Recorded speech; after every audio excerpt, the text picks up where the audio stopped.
پشتی آزادکردنا باژێرê Mwîslê di nihata buhaya piraniya gel û pelên xwarinê giran bûye. Bêjek ji hewlatiyên Snûrê Qeza Amîdiyê dibêjin.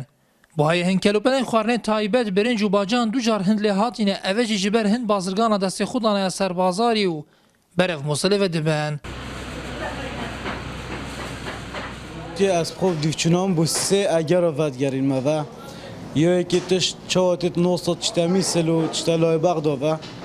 و یا دوی جی سر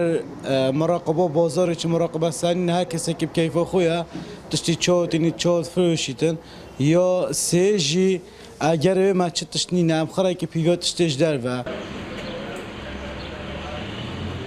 منطقة تقريبا أنا بتشلو تشتي صولة قندت ما حتى إنك خلقي ما شبر هميوي ببار بونه مثلا كوسيوسيا مثلا كو باكا كالوريا و بعد طب الطيارة التركوجي خلقي ما حتى نشي نشي بخو بانجار جيب آزادي بچيت بر هميوي بخو بينيتن Avborînasek jî derbarê giraniya buhayê hin kelûpelan di bazarî de wiha dibêje. Ev xemsariya reqaba bazirganiye wezareta bazirganiye û cihên şolajê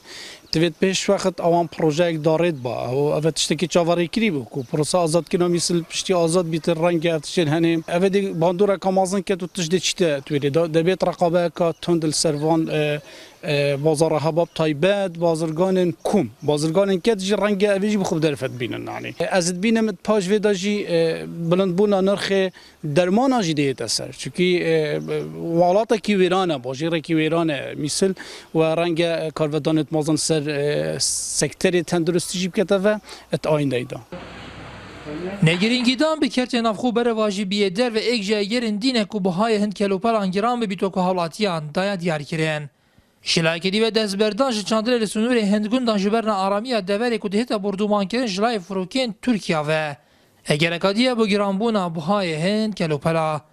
Nihat Hûremariyên Nartî, Qeza Amêdiyê.